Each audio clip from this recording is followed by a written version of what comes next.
ಇನ್ನು ಬೆಳಗಾವಿಯಲ್ಲಿ ಇವತ್ತು ನಡೆದಂತ ಗಾಂಧಿ ಸಮಾವೇಶ. ಇದರಲ್ಲಿ ಇವತ್ತು ರಾಹುಲ್ ಗಾಂಧಿ ಅವರು ಭಾಗಿಯಾಗಲಿಲ್ಲ. ಆದರೆ ಕಾಂಗ್ರೆಸ್ನ ವರಿಷ್ಠ ನಾಯಕರುಗಳು ಇವತ್ತು ಬಂದಿದ್ರು.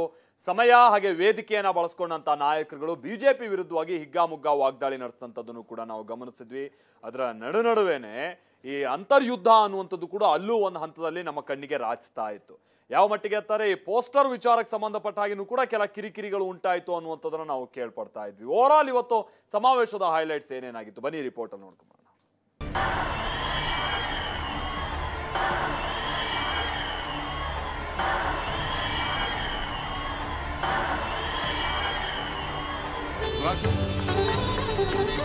ಅದ್ಧೂರಿ ಸಮಾವೇಶ. ಕಣ್ಣು ಹಾಯಿಸಿದ ಕಡೆಯಲ್ಲೆಲ್ಲ ಗಾಂಧಿ ಟೋಪಿ, ನಾಯಕರ ಬ್ಯಾನರ್ಗಳು, ಕಾಂಗ್ರೆಸ್ ಬಾವುಟಗಳು.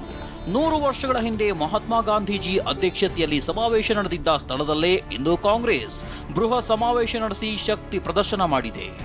ಜೈ ಬಾಪು, ಜೈ ಭೀಮ್, ಜೈ ಸಂವಿಧಾನ ಹೆಸರಿನಲ್ಲಿ ಬೆಳಗಾವಿಯ CP8 ಮೈದಾನದಲ್ಲಿ ನಡೆದ ಸಮಾವೇಶದಲ್ಲಿ ಎಸಿಸಿ ಅಧ್ಯಕ್ಷ ಮಲ್ಲಿಕಾರ್ಜುನ ಖರ್ಗೆ, ಸಂಸದೆ Priyanka Gandhi, CM Siddaramaiah, DCM DK Shivakumar ಮತ್ತು ಸರ್ಕಾರದ ಸಚಿವರು ಭಾಗಿಯಾಗಿದ್ದರು. ಅನಾರೋಗ್ಯದ ಹಿನ್ನೆಲೆ ರಾಹುಲ್ ಗಾಂಧಿ ಕಾರ್ಯಕ್ರಮದಲ್ಲಿ ಪಾಲ್ಗೊಳ್ಳಿಲ್ಲ. ಇನ್ನು ಕಾರ್ಯಕ್ರಮದಲ್ಲಿ ಮಾತನಾಡಿದ ಪ್ರಿಯಾಂಕಾ ಗಾಂಧಿ, ಸಂವಿಧಾನ ವಿಚಾರವಾಗಿ ಕೇಂದ್ರ ಬಿಜೆಪಿ ವಿರುದ್ಧ ಹರಿಹಾಯ್ದರು. बाबा साहेब अंबेडकर जी जैसे गरीबों के मसीहा का संसद में अपमान होगा. का अपमान करके देश के गृह मंत्री ने लोकतंत्र का अपमान किया है, उन शहीदों का अपमान किया है जिन्होंने हमारे स्वतंत्रता संग्राम में अपनी जान दी इस देश के लिए. और डीके शिवकुमार जी, ಸಂವಿಧಾನ ರಕ್ಷಣೆ ಮಾಡುವ ಜವಾಬ್ದಾರಿ ನಮ್ಮ ಮೇಲಿದೆ ಅಂತ ಎಸಿಸಿ ಅಧ್ಯಕ್ಷ ಮಲ್ಲಿಕಾರ್ಜುನ ಖರ್ಗೆ ಹೇಳಿದ್ದಾರೆ. ಸುವರ್ಣಸೌಧದಲ್ಲಿ ಭಾಷಣ ಮಾಡಿದ ಖರ್ಗೆ, ಸಂವಿಧಾನ ಇರದಿದ್ರೆ ನಿಮ್ಮ ಮೇಲೆ ಅರಾಜಕತೆ ಆಗ್ತಿತ್ತು.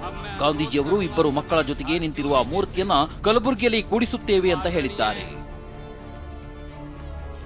ಸಮಾವೇಶದಲ್ಲಿ ಮಾತನಾಡಿದ CM Siddaramaiah, DCM DK Shivakumar ಕೂಡ ಬಿಜೆಪಿ ವಿರುದ್ಧ ವಾಗ್ದಾಳಿ ನಡೆಸಿದ್ರು. ಬಿಜೆಪಿ ಮತ್ತು RSS ಎರಡರ ಸಿದ್ಧಾಂತದ ವಿರುದ್ಧ ಹೋರಾಟ ಮಾಡಬೇಕಾಗಿರ್ತಕ್ಕಂಥ ಕರ್ತವ್ಯ ಪ್ರತಿಯೊಬ್ಬ ಕಾಂಗ್ರೆಸ್ಸಿನ ಕಾರ್ಯಕರ್ತರ ಮೇಲೆ ಇದೆ. ಗಾಂಧೀಜಿ ತತ್ವವನ್ನ ನಾವೆಲ್ಲರೂ ಕೂಡ ರಕ್ಷಿಸಬೇಕು. ಆದ್ರಿಂದ ಇವತ್ತು ನಾವೆಲ್ಲ ಸೇರಿ ಇವತ್ತು ಜೈ ಭೀಮ್, ಜೈ ಬಾಪು, ಜೈ ಬಾಪು, ಜೈ ಭೀಮ್, ಜೈ ಸಂವಿಧಾನ ಕಾರ್ಯಕ್ರಮವನ್ನ ಇವತ್ತು ನಾವಿಲ್ಲಿ ಇಷ್ಟು ದೊಡ್ಡ ಬೃಹತ್ ಕಾರ್ಯಕ್ರಮವನ್ನು ಆಚರಣೆ ಮಾಡ್ತಾ ಇದ್ದೇನೆ. ಸಿದ್ದರಾಮಯ್ಯ ಡಿಕೆ ಆಯಿತು, ಈಗ ಖರ್ಗೆ ಬಾಯಲ್ಲಿ ತ್ಯಾಗದ ಮಾತು. ತ್ಯಾಗ. ಕಳೆದೊಂದು ವಾರದಿಂದ ರಾಜ್ಯ ಕಾಂಗ್ರೆಸ್ ಪಾಳ್ಯದಲ್ಲಿ ತ್ಯಾಗದ ಮಾತುಗಳೇ ಸದ್ದು ಮಾಡ್ತಿವೆ. ಮೊನ್ನೆಯಷ್ಟೇ ಸಿಎಂ ಸಿದ್ದರಾಮಯ್ಯ, ಸೋನಿಯಾ ಮತ್ತು ರಾಹುಲ್ ಗಾಂಧಿ ಅವರು ತ್ಯಾಗ ಮಾಡಿದ್ದಾರೆ, ನಾವು ಅದೇ ಹಾದಿಯಲ್ಲಿ ನಡಿಬೇಕು ಅಂತ ತ್ಯಾಗದ ಪಾಠ ಮಾಡಿದ್ರು. ನಿನ್ನೆಯಷ್ಟೇ ಡಿಸಿಎಂ ಡಿಕೆ, ನಾನು ಧರಮ್ ಸಿಂಗ್ ಸರ್ಕಾರದಲ್ಲಿ, ಹಿಂದೆ ಸಿದ್ದರಾಮಯ್ಯ ಸರ್ಕಾರದಲ್ಲಿ ತ್ಯಾಗ ಮಾಡಿದ್ದೇನೆ ಅಂದಿದ್ರು. ಇವತ್ತು ಬೆಳಗಾವಿ ಗಾಂಧಿ ಭಾರತ ಕಾರ್ಯಕ್ರಮದಲ್ಲಿ ಎಸಿಸಿ ಅಧ್ಯಕ್ಷ ಮಲ್ಲಿಕಾರ್ಜುನ ಖರ್ಗೆ ಸಹ ತ್ಯಾಗದ ಪಾಠ ಮಾಡಿದ್ದಾರೆ. ಸೋನಿಯಾ ಗಾಂಧಿಯವರು ತ್ಯಾಗ ಮಾಡಿದ್ದಾರೆ, ರಾಹುಲ್ ಗಾಂಧಿಯವರು ತ್ಯಾಗ ಮಾಡಿದ್ದಾರೆ. ನಾವು ಕೂಡ ಅದೇ ದಾರಿನಲ್ಲಿ ನಡೀತಕ್ಕಂಥ ಪ್ರಾಮಾಣಿಕ ಪ್ರಯತ್ನವನ್ನು ಮಾಡಬೇಕು. ಪೊಲ್ಯೂಷನ್ ಗವರ್ಮೆಂಟ್ ಧರಮ್ ಸಿಂಗ್ ಕಾಲದಲ್ಲೂ ದಮ್ ತಡ್ಕೊಂಡು ತ್ಯಾಗ ಮಾಡ್ಕೊಂಡು ಬಂದಿದ್ದೀನಿ. ಸಿದ್ದರಾಮಯ್ಯನವ್ರ ಹಿಂದೆ ಗವರ್ಮೆಂಟ್ ಅಲ್ಲೂ ತ್ಯಾಗ ಮಾಡ್ಕೊಂಡು ಬಂದಿದ್ದೀನಿ. ಸೊ ಅದರಿಂದ ನನಗೆ ಪಾರ್ಟಿ ಇಸ್ ಇಂಪಾರ್ಟೆಂಟ್. ನಾವು ಪಾರ್ಟಿಲಿ ಬೆಳೆದವರು. ಇದು ಸ್ಟೂಡೆಂಟ್ ಲೀಡರ್ ಆಗಿದ್ದಾಗ ನನ್ನ ಗುರುಸಿ ಟಿಕೆಟ್ ಕೊಟ್ಟಿದ್ದಾರೆ. ಸೋನಿಯಾ ಗಾಂಧೀಜಿ ಅವರು ಪ್ರಧಾನಮಂತ್ರಿ ಆಗ್ಬೇಕಾಗಿತ್ತು, ಆದ್ರೆ ಅವರು ಆ ಪ್ರಧಾನಮಂತ್ರಿ ಪದವನ್ನ ಸ್ವೀಕಾರ ಮಾಡಲಿಲ್ಲ. ಅವರು ತ್ಯಾಗ ಮಾಡಿದ್ರು ಮತ್ತು ಒಬ್ಬ ಅರ್ಥಶಾಸ್ತ್ರಜ್ಞ ಮನಮೋಹನ್ ಸಿಂಗ್ ಅವರಿಗೆ ಕುರ್ಚಿ ಮೇಲೆ ಕುಳಿಸ್ಬಿಟ್ರು ಪ್ರಧಾನಮಂತ್ರಿ. ನಾವು ಇವತ್ತು ಆ ರೀತಿಯಾಗಿ ತ್ಯಾಗ ಬಲಿದಾನ ಮಾಡಕ್ಕೆ ತಯಾರಿದ್ದೇವ ಅಂತಕ್ಕಂಥ ಪ್ರಶ್ನೆ ನಮ್ಮ ಮುಂದೆ ಬರ್ತದೆ. ಇದಕ್ಕೂ ಮುನ್ನ ಸುವರ್ಣಸೌಧದ ಆವರಣದಲ್ಲಿ ಮಹಾತ್ಮ ಗಾಂಧೀಜಿಯವರ ಪ್ರತಿಮೆ ಅನಾವರಣಗೊಳಿಸಲಾಯಿತು. ಇನ್ನು ಬೆಳಗಾವಿಯಲ್ಲಿ ನಡೆದ ಗಾಂಧಿ ಭಾರತ ಸಮಾವೇಶದಲ್ಲಿ ಡಿಕೆ, ಮುಂದಿನ ಸಿಎಂ ಎಂಬ ಘೋಷಣೆ ಕೇಳಿ ಬಂತು. ಕಾಂಗ್ರೆಸ್ ಕಾರ್ಯಕರ್ತರು ಡಿಸಿಎಂ ಡಿಕೆ ಫೋಟೋ ಹಿಡಿದು ಮುಂದಿನ ಮುಖ್ಯಮಂತ್ರಿ ಡಿಕೆ ಶಿವಕುಮಾರ್ ಅಂತ ಘೋಷಣೆ ಕೂಗಿದ್ರು. ಇನ್ನು ಕಾಂಗ್ರೆಸ್ ಸಮಾವೇಶಕ್ಕೆ ಪ್ರತಿಕ್ರಿಯಿಸಿದ ಬಿಜೆಪಿ ನಾಯಕರು, ಇಲ್ಲಿ ಸಮಾವೇಶ ಮಾಡುತ್ತಿರೋದು ನಕಲಿ ಗಾಂಧಿಗಳು ಅಂತ ಕಿಡಿಕಾರಿದ್ರು.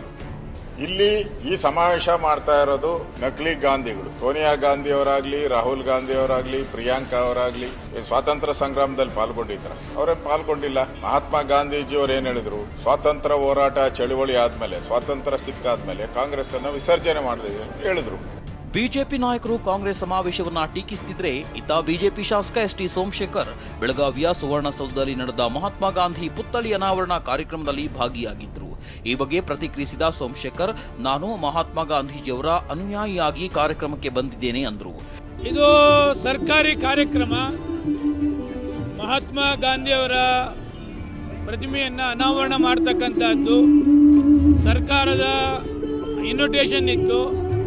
ಒಬ್ಬ ಮಹಾತ್ಮ ಗಾಂಧೀಜಿ ಅನುಯಾಯಿಯಾಗಿ, ಒಬ್ಬ ಶಾಸಕನಾಗಿ ನನ್ನ ಕರ್ತವ್ಯ ಇದಕ್ಕೆ ಗೌರವ ಕೊಡ್ತಕ್ಕಂಥದ್ದು ಮುಖ್ಯ. ಅದರಿಂದ ಬೆಂಗಳೂರಿಂದ ಈ ಕಾರ್ಯಕ್ರಮಕ್ಕೆ ಭಾಗವಹಿಸಿಕೆ ಬಂದಿದ್ದೇನೆ. ಬೆಳಗಾವಿಯಲ್ಲಿ ಗಾಂಧಿ ಭಾರತ ಸಮಾವೇಶ ಮಾಡುವ ಮೂಲಕ ಕಾಂಗ್ರೆಸ್ ಶಕ್ತಿ ಪ್ರದರ್ಶನ ಮಾಡಿದೆ. Bureau report, TV9.